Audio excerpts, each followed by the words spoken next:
This is the Detroit Sports Podcast Network.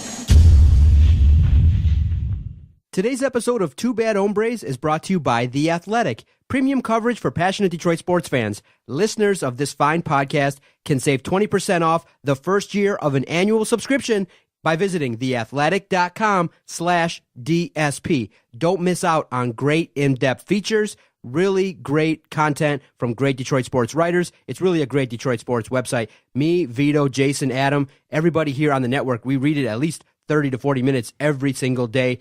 And it really does help us to get deeper insight into the world of Detroit sports and nationally. So please don't forget and save. Go visit theathletic.com/DSP to subscribe. I was trying to get it how I live. I want them dead presidents. I want to pull up, head spin, get it, get fly. I got 6 jobs. I don't get tired. I don't get tired.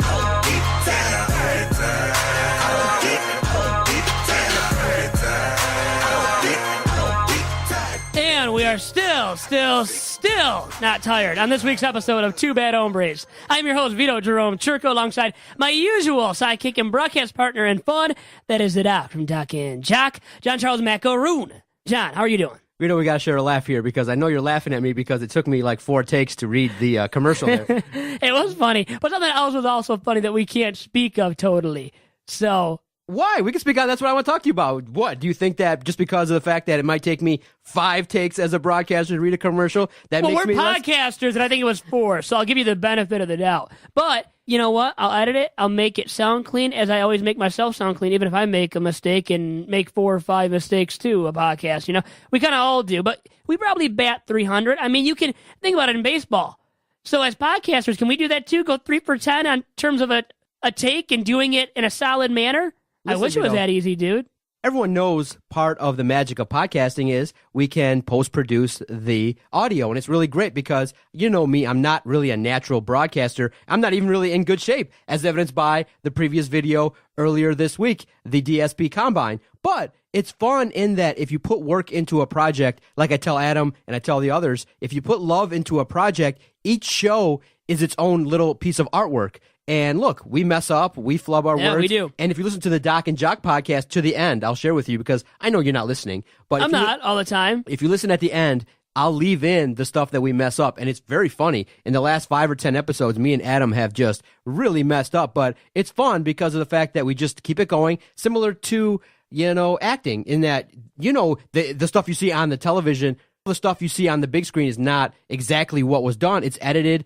There's 5 or 6 different takes. So, you know, for me, being a foul-mouthed podcaster, it takes me a couple takes here and there to get my thoughts across, but it always comes across as professional. But Vito, even if it was a one-take operation for me, we still would post-produce the audio, compress it, make it sound good, make sure that all the, you know, minor mistakes or, you know, me hitting the mic like this kind of come out a little bit. You can leave that one in there. But it's funny in that you looked at me and like, dude, you can't spit that out in one take? I can. And you know what? That's what you told the boss. You can't spit that out? It made it look like that, huh? Even though we go through multiple takes per episode, we really do. All of us do here at the DSP Network. And now I'm wondering if Richard Spencer will get another stab at speaking on a college campus after it was barely attended, by the way, and erupted in violence on Monday at Michigan State University. And the thing is, which I think was beautiful planning on MSU's part, it had him speak on a day in which, guess what? No students were in attendance. It was spring break, so I think it was wise on MSU's part. But guess what? It's First Amendment, the freedom of speech, the freedom of press. So he had the right to go there and speak, no matter how stupid his speech was, and no matter how much hatred he spewed, which was a ton, as he is a white supremacist, by the way. Yeah, Vito, exactly, and I'm proud of you for saying it. In that, you have a right to protest, you do have a right to go out there and speak your mind. This is a free country, and colleges should be a place of, you know, free ideas and a place where you can debate different thoughts and ideas.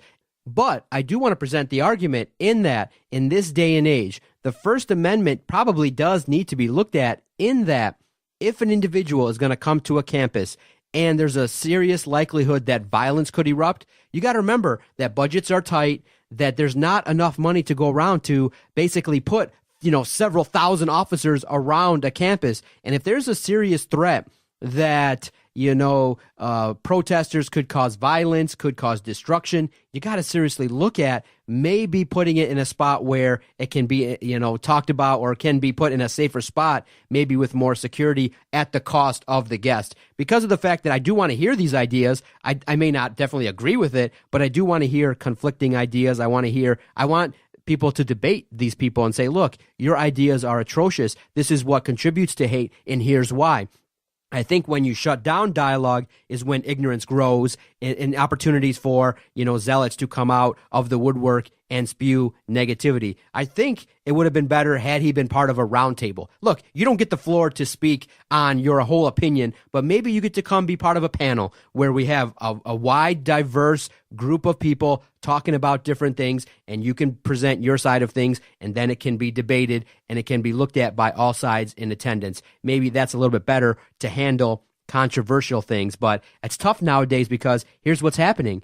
In that, college kids are realizing, look, if we protest, if we cause enough of a stink, we can, shut down people like Adam Carolla. We can shut down people like Dennis Prager, who are staunch conservatives. We can shut them down by just protesting and not letting them come, which is wrong. People like that deserve the right to speak and share their opinions.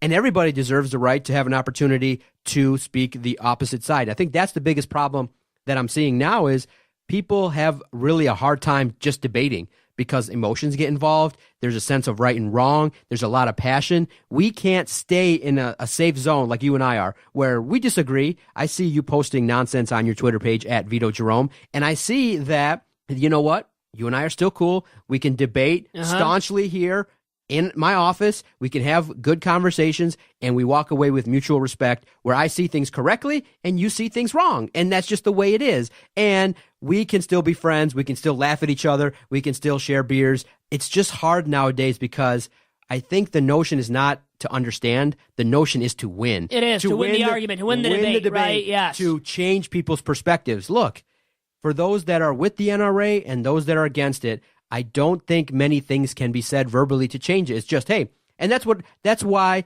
on our Twitter page at Detroit Podcast, we don't typically lean towards politics, but if people ask me my opinion, I say X. And then they say, oh, no, we don't believe in this and that. And I say, okay, we agree to disagree. Let's keep it moving. Because my simple rule of thumb is, and I think it's fair, is you don't talk politics with people that aren't your friends because emotions have to be involved. People don't, have the ability to debate healthily nowadays because of the fact that there's too much emotion involved. There's too much at stake, and it's really hard to debate unless you're with your friend. You're my friend. I consider you one of my friends, and we can sit and have debates, and you respect my wishes. You're not trying to change me, and I'm trying to bring you to the right side. And you're trying to change me. But hey, it's all good in the hood. But the thing is, we have graceful, respectable debate. We're not trying to change each other's opinions, and we still have differing opinions. How many times? It seems like all the time we debate something, and when it's a little bit politically oriented, right, it seems like we have different viewpoints and we're on different sides of the aisle. Guess what? We can still be friends, right, and respect each other. What's wrong with people nowadays that have to debate and win the debate,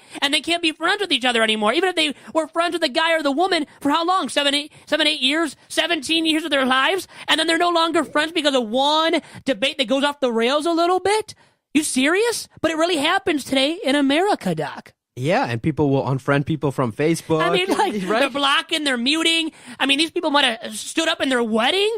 I mean, and you're getting rid of them just like that after one conversation going off the rails, them saying stuff that you didn't agree with during one single conversation. You got to be kidding me, Doc. And that's what it's come to with politics and with just talking with people in general, I think, as well. Exactly. But step one, do you think this speaker should have been allowed to speak at Michigan State from your perspective? Yes, because of freedom of speech. Even though, and think about it, I'm a liberal, you say, right, like a snowflake, and I think this guy that was spewing hatred and nonsense could be able to speak on campus, of a college campus, Michigan State this past Monday, and that it was fine.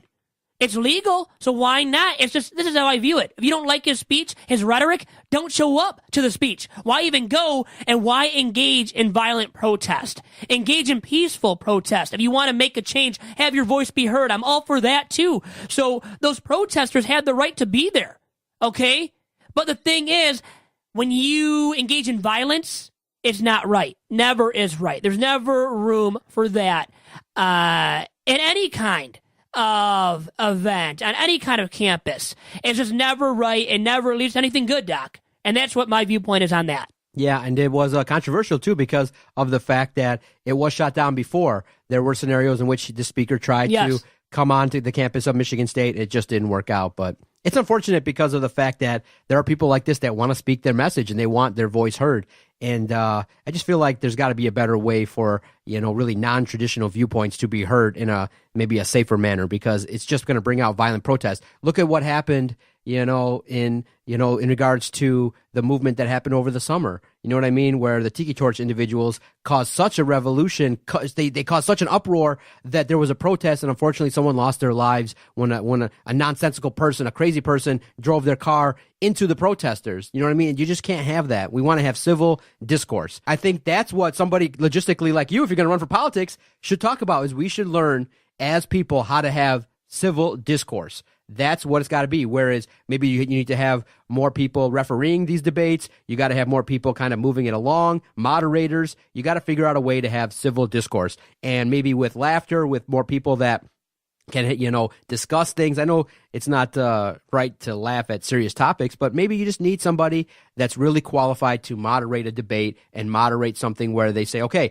this is your side. You've gotten your point across, somewhat of like a parliamentary procedure type thing where it's like, okay, you've gotten the floor for your 5 minutes. Now you get your floor, Vito, and you can spew your incorrect material for the next 5 minutes. And we go, okay, this is information. Let the audience decide. And maybe, you know what? I don't know if you've heard these kind of rumors. There's actually something going around the country that's really cool. It's actually like a theater type presentation of debates where people just show up and there's maybe a couple opposing ideas, and people put on productions where people just actually have civil discourse and debate. You pay like maybe a $40, $50 fee. You walk in for the ticket, and you get to watch people debate ideas. And it's really nice. Off the cuff too? No, yeah, it's usually organized regarding some topic about something, and it's just a debate. It's something that would be entertaining, right? And people can vote, and it's kind of maybe like a competition type thing. I've seen it kind of in articles and things like that. It seems like it would be entertaining to just go watch people have civil discourse and actually debate. You know what I mean? Remember, I don't know if you remember, if it was around the time when you were in school, there were actually things called debate clubs,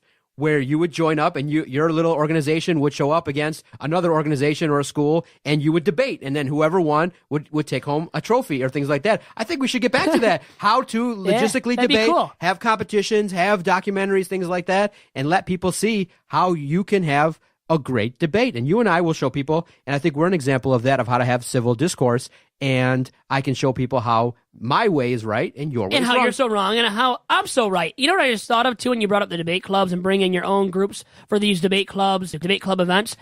Have you seen Anchorman? Yeah. With Will Ferrell, all the news teams join up and they fight each other in violence so they get violent. I just thought of that jokingly, that like you have a debate club and all these student groups come together and they're fighting each other like that. But really, get rid of all the nonsense, all the violence. We don't need any of it. And, so taking away all the joking that we just did, we don't need violence. And you have to act like civilized human beings. Why can't we act civilized? We're human beings. We're supposed to act civilized. So whatever happened to having that civil discourse, like you said, where we can sit at the dinner table, right, or across from each other in a podcast studio, radio studio, and talk calmly, not have our voices be heightened or just overreact, freak out, have to leave the table, leave the room, leave the studio, leave the house, whatever setting you may be in.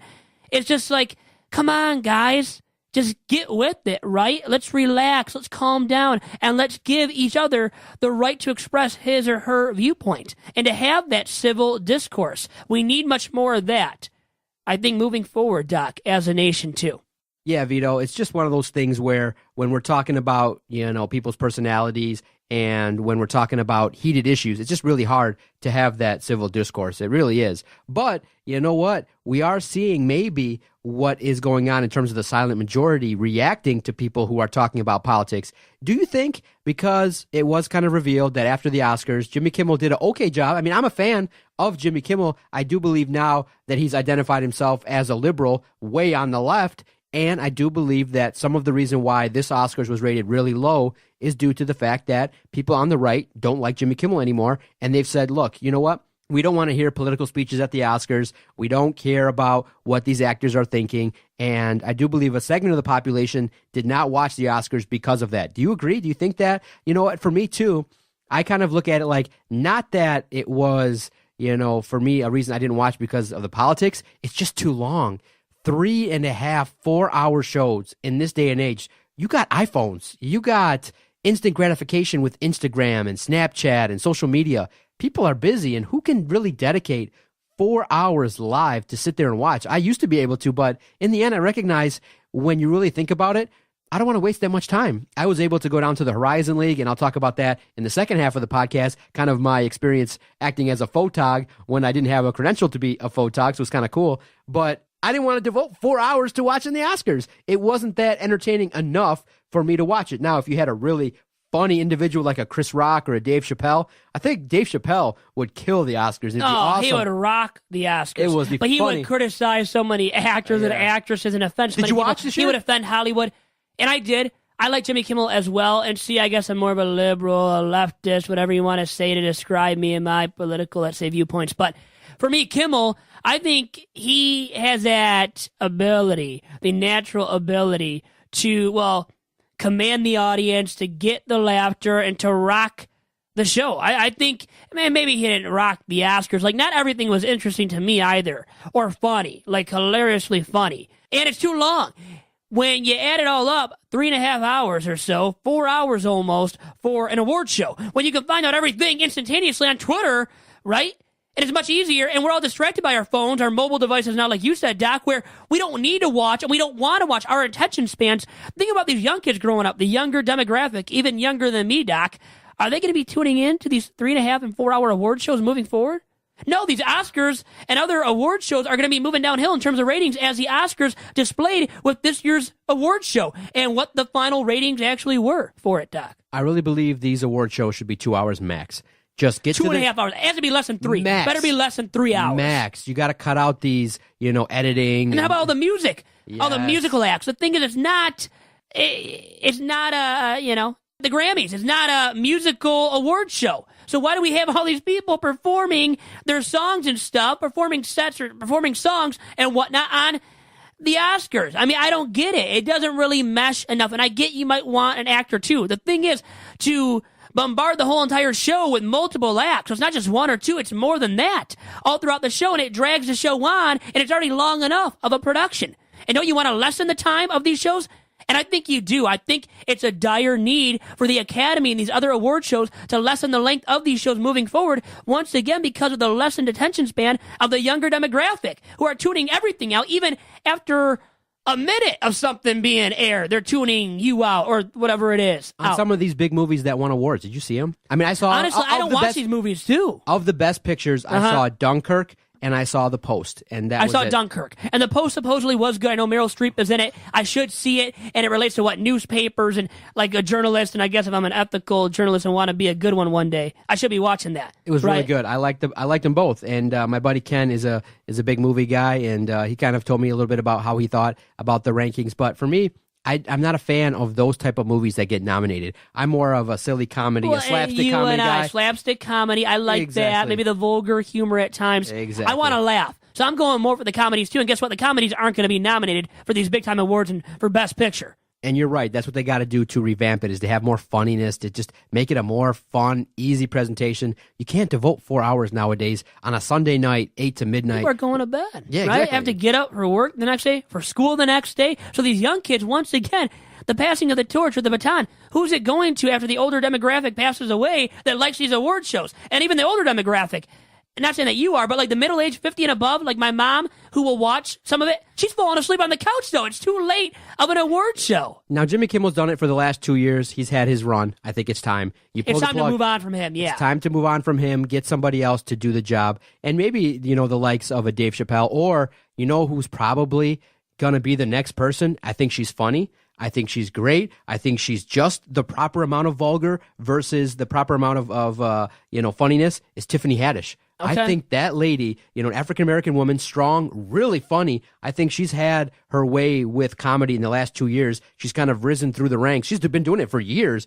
but in terms of delivery and really funny stuff, the way she would deliver it, I think Tiffany Haddish would rock the Oscars, and I think she'd be the next one. I might even throw her a tweet and say, I want you to be the next host of the Oscars. How about you and I, Doc? Oh, Vito and Doc. But we would be booed off the stage all quick. Think about it. We wouldn't be funny enough. We think we're funny, but we wouldn't be funny enough. But the thing is, you need a funny comedian who can rock the Oscars, command the audience, get everybody's attention, grab them all in, and get everybody to laugh, right? To spread the laughter throughout the whole entire room. And it's hard to produce that from each Oscar host, each individual that has hosted the Oscars over the years. We know they haven't always produced a material, right? Or anything even close to a material. Jimmy Kimmel's been good, but it's time to pass the baton to somebody else, and maybe to a woman. You're right. I think you're right. It is time for a woman to handle this for the next couple years. Guess which Oscars, which host had the highest rated Oscars in this century? Give me it. Whoopi Goldberg? No, I don't know. Ellen DeGeneres. Look at that. With great social media. She did the biggest selfie with all the retweets. Biggest selfie of all time, right? And that was huge. It went viral, and that helps, and it matters. Social media and engagements on social media for an award show does matter now. And because then you're trending, and if you're trending, more eyes are on your show, on your material, on the awards that you're handing out, on who's winning the awards. So people need to spread the word via Twitter. And when you get the biggest selfie of all time to happen on your award show, that was beautiful. That was poignant. That was just everything, right? Everything combined. Ellen DeGeneres, she brought her A game and she produced a material. Awesome stuff, sir. Let's take our first time out. We got to come back. Some issues around town that are going on regarding taxes. People want to take money out of your wallet, Vito. That's never a good thing, is it, Doc? And I want At least for me. And I want to talk about my experience being a photog this week at the Horizon League tournament. And we'll talk about that and much more on this edition of Two Bad Hombres. Stick with us. Vito, I want to tell you about our host site, Podomatic.com. When Adam and I first started this project, we were looking for a great place to host all of our recorded audio. And thank goodness we found Podomatic.com. We've recorded now 800 to 900 weekly podcasts. We've only used one host site. So if you're looking to start a brand new project and you want to grow your podcast to be an international podcast, to be a podcast that's looked at and listened to all across the country like the DSP network, we recommend one host site and one host site alone, Podomatic.com. Yeah, we coming now.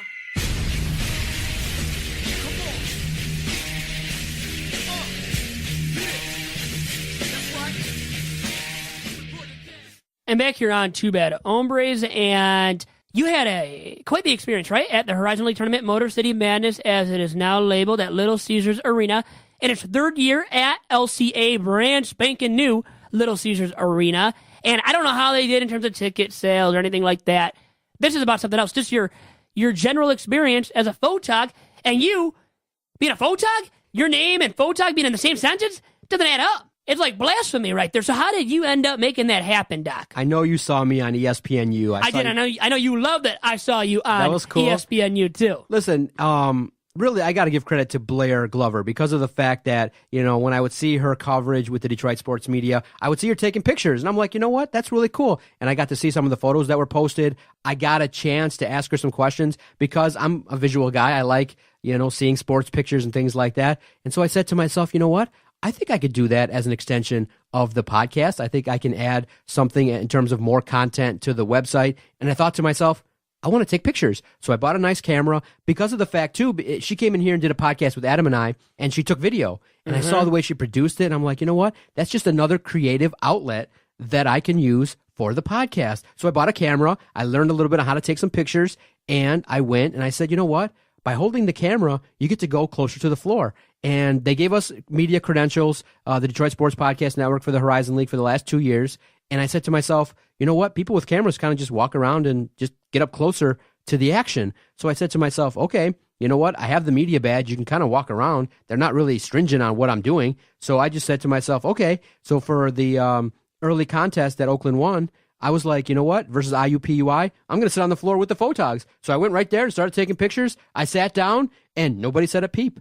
And I just started taking pictures, and I took a couple good ones. I took one when Oakland won, the assistant head coach with his fist pump. He was excited. I took some decent pictures with a above average camera, and it was nice. And so, they do have a separate photog credential, but the great thing is I took advantage of the fact that they really don't check. They're not checking. They're not checking. So and what you do is you just turn your credential around so that the back is showing. Nobody checks. And I just sat down on the floor, and then I recognized that people want to sit where the home team is shooting, like Oakland. So they want to sit on the side where Oakland's shooting to get the good shots. Well, I recognize that, you know what? You could have the whole other side where the opponent is shooting all to yourself. So the second game, I did the same thing, Oakland versus Cleveland State. I sat on the side first where Oakland was shooting, and then the second half, Oakland was shooting on the other side, and I just stayed where Cleveland State was shooting, and I got shots on ESPNU of just me sitting there, and just more content for Instagram and things like that. You do got to do those things. You have to kind of make yourself aware and tell people what you're doing, because otherwise, look, we have a lot of, fans and supporters, but you always got to constantly grow and tell people, look, I'm doing X. And the good thing is people have been receptive. You saw it. You took pictures and called me out on it. It was cool. And people didn't reach out and said, hey, is that your stupid ass on ESPNU? I'm like, yeah, that's me. It was your stupid bald ass. My stupid bald ass. 39-year-old ass almost, right? And guess what, dude, Vito? Don't laugh at me. But I have in the past asked my boy Kenny, because he's a TV director, I said, what colors kind of pop on television? If I should make it. Really? You've gone that deep into the playbook to figure that out. Vito, wow. This is calculated, okay? You're a marketing genius. I can tell now for the DSP network. It doesn't show up where I'm wearing dark colors that pop on television. I asked my boy, what are good colors? What are bad colors? And you don't want to wear colors like green and yellow and shit like that. So dark blues. And for me, I feel comfortable. People say, why are you always wearing blue? Why are you always wearing you wear blue a lot. You do inside the studio too, I know. Blue is a relaxing color psychologically for me. And I feel like it pops on me. I like the way it looks on me. And so that's why I like, to share a little bit, I like the color blue on me, and that's why I wear it. And it does pop on television. You can see me. And it's easy to take pictures in this day and age with the color blue. And so I was taking pictures more than getting audio. But thanks to Blair, I've kind of now extended out, getting more content via sports photos, being now that I'm editing some of the photos and putting more videos up. It has brought us more downloads, more clicks, more attention, and people have said, you know what, great job. And here's another extension of it. Because of the fact I took the pictures, I tagged the subjects in it. I tagged the associate head coach of Oakland in it, and he responded to it. I tagged Neil Rule in it, and he replied and said, great job, you guys are really doing it. And remember too, Vito, I'm not a trained photog. I showed up there, and because of the fact I got to watch college basketball in Detroit for free and got to get benefit for the podcast, for myself, and that's just the notion of, if you think it, you can do it. You don't have to be bound by any limits. And so when I message you and say, hey, crank it out faster, it's not that I'm upset. It's not like I don't care, really. There's no deadline here on the podcast. But if you're a content provider and you're putting out content, it's good to, when you get it, boom, post it. Because I did see how others did the job. And wow, I got to give credit to reporters that are there all day long, posting pictures and stuff like that. I got a chance to see how some great writers do their job in terms of what they do. And basically, they're like stenographers. They just listen and just start typing away. They're impressive. And one guy, most notably, you were snooping on, but you don't want to bring up, huh? Okay. Let's talk about me again. Let's get back talking about me. You want to compliment yourself as you have been. But you have to be humble and watch what others do. And I did. I oversaw. I looked. You looked over the shoulder of individuals. They were typing on their laptops. What they were typing. Now, they weren't doing it word for word. They were editing what was being said in a way that was more presentable. And so I saw, and I can type that fast. I'm not like a slacker. You see me typing when you see the videos that I post on our Twitter page. I can type. And that's why you make mistakes, because you type so fast. Yes. Did you take Mavis Beacon typing classes in grade school or anything? I had to. No, I think I did. You never had it, probably. But I have good memory of the keys with my fingers, so I can you're handle good. the job. Same thing here. The lesson here, long story short, is yes, you don't have to be bound by any limits, Vito. You can put your mind. So don't say, oh, I'm just a podcaster, or I'm just this guy. No. You're part of an organization that's trying to change things and to change perceptions, right? People just view us as a podcaster or things like that. But I said something else too, by the way. But you're leaving that out. But I know what you're trying to say. Yeah. Expand your horizons. Yeah. No pun intended. Push. Expand your horizons. Expand your horizons. Do more. Do better. Always. You know what I mean? We hype ourselves up as the #1 podcast network, and we hype ourselves up as this group of guys doing this. But in the end, when you reach a level of success, which we have, you want to push yourself, and we want to compare ourselves not to anybody else, but to us.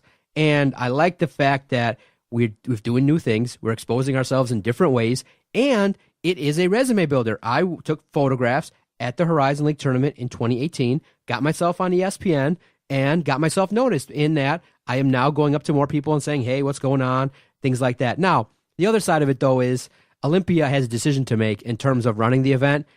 And unfortunately, when you look at it business-wise, it's probably in Olympia's best interest to move on from Little Caesars. It's got to be a losing profit, right? It's not. It's something where I don't think there's enough basketball support in this town. You got crazies like me. You got hardcore fans that show up, but you need more than hardcore fans. You know what I mean? And looking at it, the teams are not. The teams in the Horizon League just don't have enough of a draw to come here to Detroit. It's just not there yet. And another thing too is, in terms of Little Caesars Arena, I do believe that people in the suburbs are kind of looking at it and going, we don't need to go there. It's not drawing like it should. The Horizon League tournament, $15 gets you 4 games, Vito. You know the value in that? Even if I was cheap, you know what I mean? And you call me that, but even if I was... you are. Well, yeah, even if I was, you are. Really cheap. Okay. $15 to watch 4 college basketball games, 2 women and 2 men's. Come on now. That's such great value. You can park for free. That's a cheap person's dream. Yeah. I mean, you're salivating at the mouth if you're a really cheap dude. You can watch college basketball. But the problem is, Vito, is that I just don't think that people want to watch Horizon League action right now in this town. It's got to, basically what has to happen is, and it'll happen, I do believe truly in the next 5 or 6 years, what has to happen is winning has to take place first. And then what has to happen is Oakland, Detroit Mercy have to get back to the NCAA tournament and get a win. Once they do that, if they can get back to the NCAA tournament back-to-back years, and I give Coach Campy and Coach Bakari Alexander credit, they're always in constant efforts to expand their programs and, kind of similar to the podcast, trying to elevate themselves in the landscape of college basketball. They can do it. They just need a couple more pieces. And for Oakland and Detroit, literally, they both said it, and they both tried not to make excuses. They were ravaged by injuries. I wish we could have watched. The biggest regret for me covering both teams is that I wish we could have seen both teams healthy. They would have made some noise. It would have been awesome. But it didn't happen. But I do think in terms of big picture, I think that you get one concert for those 5 days probably makes more money than in attendance. But they are saying, that Olympia gained 30% in 2018 versus 2017. So if those numbers are real, they're real, that's the big thing. And you're gaining, and you're being truthful in terms of ticket sales, that means it's better than if you see that continued growth next year. Maybe you run it for one more year, and if you get 30% growth consistently year after year, it may take 4 or 5 years, but Little Caesars is nice.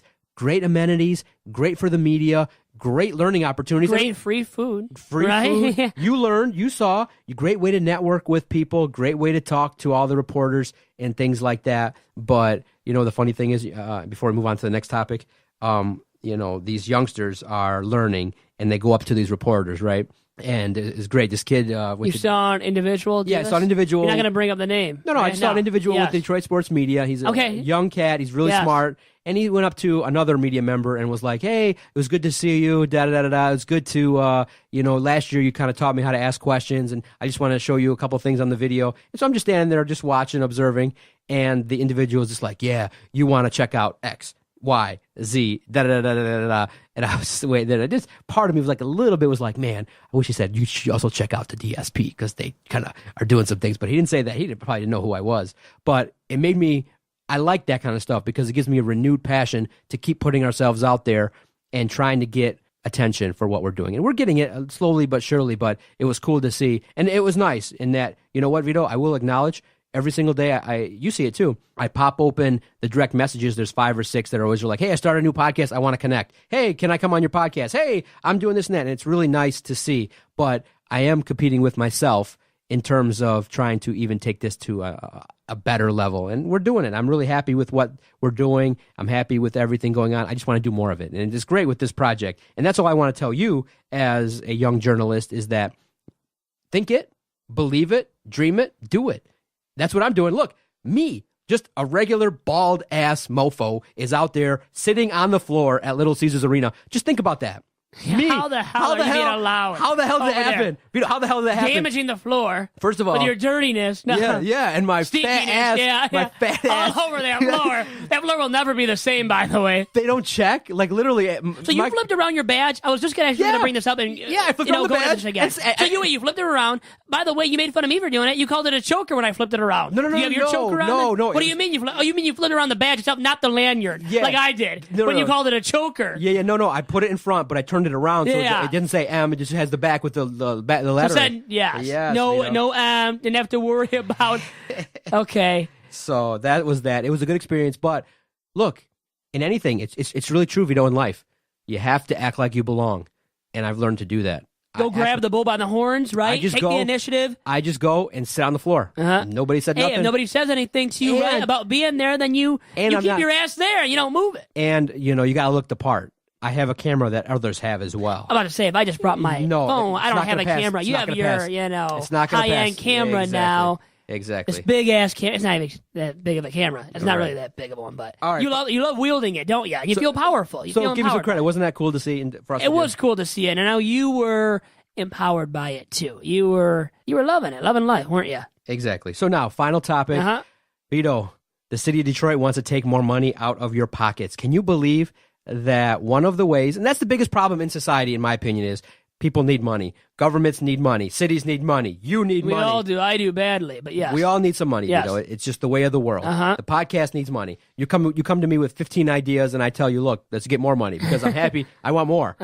So the city of Detroit, Coleman Young Jr. has proposed that the way to fund, and to help out with city services like the police, like the fire department, with the roads, is to charge a tax, a $3 tax on tickets at events like at Comerica Park, Little Caesars Arena, Ford Field. Whereas a ticket, let's say, costs $15, there would be a $3 additional fee tacked on to the ticket price, and that $3 tax would go towards city services. And I saw that, and I was just like, oh, no. Because in the end, if that were to happen, unfortunately, I feel like for me, it would have the unintended consequence of I wouldn't go. You wouldn't show up, and a lot of people wouldn't. They're not showing up anyways to these venues, right? To these arenas for these games. So who's going to show up now when you charge $3 additionally? And think about it, aren't we already paying enough? And you still can't cover the expenses that you have as a city?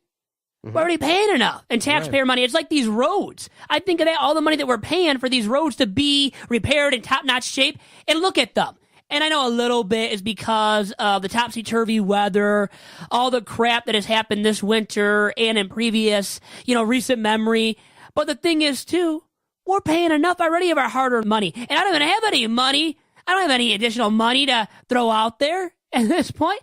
I barely have enough to get by, and a lot of people seriously have only enough to get by day to day. So now you want to spike the cost of these tickets? Who's going to go? Like you said, I think it would have the unintended consequence of people not showing up. And they're already not showing up in droves. And we know that. It's clear to us as sports consumers. Guys that have gone to these tournament games recently, to these sporting events recently, people already aren't showing up in the city of Detroit for these so-called, marquee events. So, Vito, the question does need to be asked. How do we pump more money into city services? How do we rightfully? And it's true. I'm not saying that city services like police and fire and teachers don't need to be paid. They do. But don't you think it's probably incumbent upon society to just make it, GoFundMe pages, charitable events? Shouldn't somebody in society just figure out, look, let's start a charity for the police. Let's start a charity for city services. Let's start something where the intended consequence is to donate money from the people. I know everyone wants, this kind of civil society and everybody, chips in and things like that. Why don't we just find somebody to really organize people and learn how to raise money and give it back to the people that need it? I mean, is it really that hard to raise money these days? I know. I mean, I'm in the business of raising money for the podcast, and I know it's difficult, but for city services, I mean, when I see tragic things happen on the internet, when I see tough things, I see all these GoFundMe pages, and they're making hundreds of thousands of dollars. You don't think that somebody should be in charge of raising tons of money? Is it just one of those things where, no matter how much you raise, it's not enough?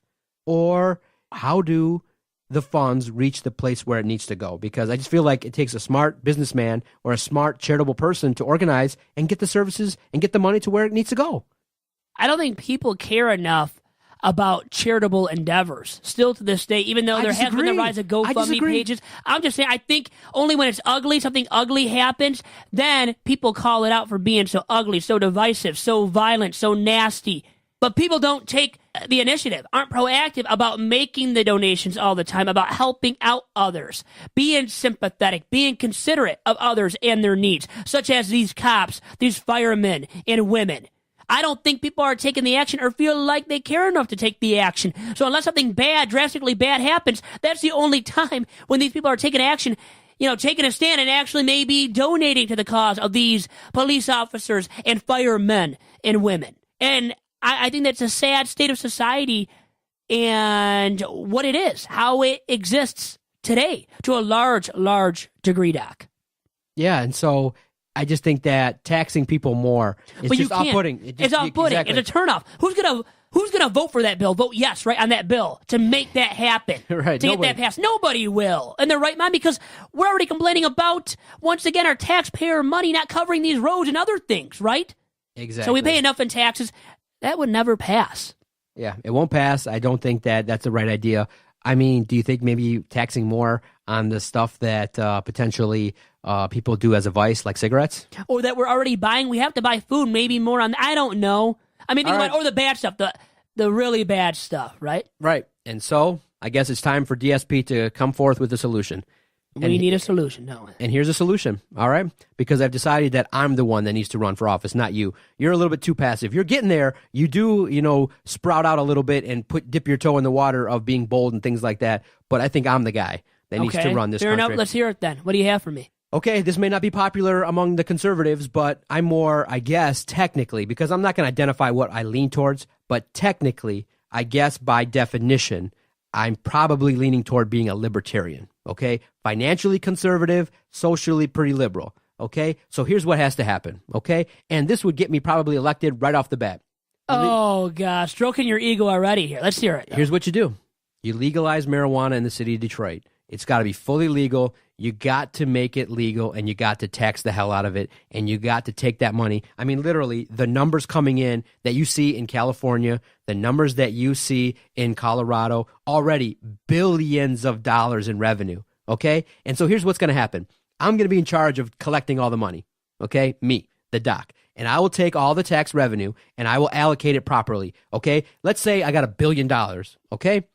$250 million for the police, $250 million for teachers, $250 million for schools, $250 million for the fire department. Okay? That's $1 billion. Now, I'm hoping that people like the Chronic as much as they say they do, and maybe we can get $2 billion. Okay? And then, maybe a little bit in my pocket, I'll take maybe like $100,000. Okay? Sprinkle $100,000 to you, sprinkle $100,000 to charity, you know what I mean? And then have some fun, and then the rest can go towards city services. Okay? Because for my work, I do deserve a little bit of scratch, don't you think? Out of $1 billion, $300,000, it's pretty fair to take, right? That'll be my cut. $100K to me, $100K to the people that I care about. Okay? Sprinkle it to you as a gift. Like one or two people that you care about. Yeah. No, I'm joking. Yeah. Charity, fun events. A few entities, a few engagements that you go out for anyways. But you need to use the weed money to fix everything. You know what? And it fix me? No, as well? No, you know fix what? People? No. In the $2 billion plan in terms of, maybe raising it in 3 years, I'll fix the roads. I will have these roads spotless. It's a damn shame that in Michigan, the motor city, we can't drive our motor vehicles on it. Come on now. It has to cost money to keep repairing the roads over and over again. It's cost too much taxpayer money, right? Then we have to keep paying into the system more and more taxes. It's not fair to any of us, no matter how much money you have. So I'm fixing the country. I'm fixing the city of Detroit with one word. I'm fixing the city with weed, baby. Smoke that weed. Smoke baby. that weed. As Stephen A. Smith would say. Smoke that weed and pay the premium price. Keep lighting it up, baby. And pay that price. Yeah. And if you want to smoke weed, do it legally and pay your fair share. That's how we're going to get all this money and leave. And you know what I'll do as well? I'm going to lower ticket prices across the sporting landscape. Now you're really talking, baby. Every ticket price in 2019 when I run is going to be $1 cheaper. So pass that blunt around, baby. Pass that blunt. Get it lit up and get it going. Get the party started. If you don't.